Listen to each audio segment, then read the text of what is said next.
In a dusty village at the foot of the mountains, there lived an old man named Ammar and his grandson Talib. They had only one camel, old but strong, much like Ammar himself. They lived modestly but in peace and understanding.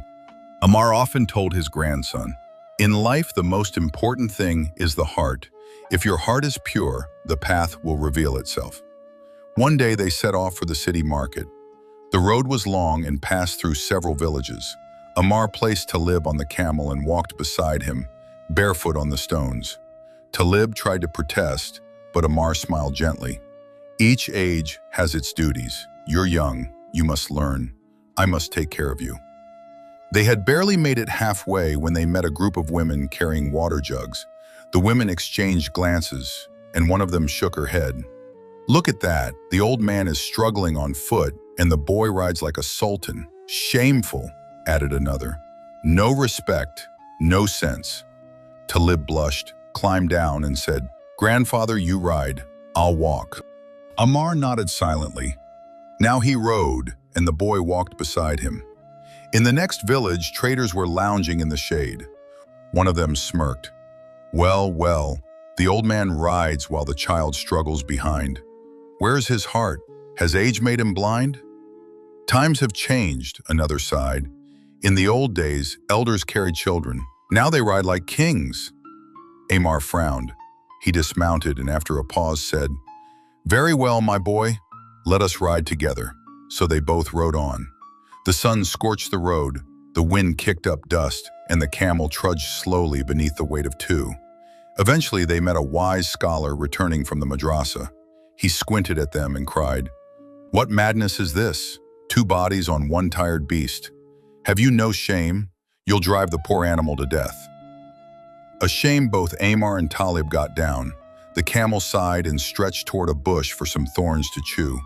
Ammar wiped his brow and said, "Perhaps he's right." "Yes," Talib agreed. "Let the camel rest." Now all three walked, man, boy, and beast. As the day turned to dusk, they reached a small village with a well. Beside it sat an old man with a long white beard. He watched them, then suddenly burst into laughter. "Fools, you have a camel, yet walk on foot? Is it for decoration? Or do you plan to train it in patience?" Ammar stopped. He wearily wiped his forehead, then turned to his grandson and quietly said, "Remember this, Talib. No matter what you do, there will always be someone who says you're wrong. Today we tried every way, and each time someone disapproved. We stayed the same, but the words of others changed like the wind." They sat to rest under a palm tree. The camel lay down beside them. In the cool shade, Ammar spoke again. "People speak not because they know the truth, but because they cannot stay silent. They judge by what they see, clothes, posture, expression. But God sees the heart, so you must look within yours." Talib listened carefully. His face grew serious. "But how can I tell wise advice from empty talk?" he asked. Ammar smiled. "Advice that grows from love is soft and brings light, but the kind that feeds on judgment burns and wounds. One calls you forward, the other holds you back. Listen to your heart. It never lies." By evening, they reached the city. The market was buzzing, voices, spices, clattering pots. But not a single voice troubled Talib anymore.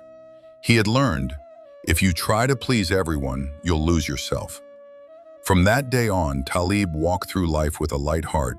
He was polite, he listened, but never gave others the power to decide his path. And while others chased praise, he sought truth, and he found it.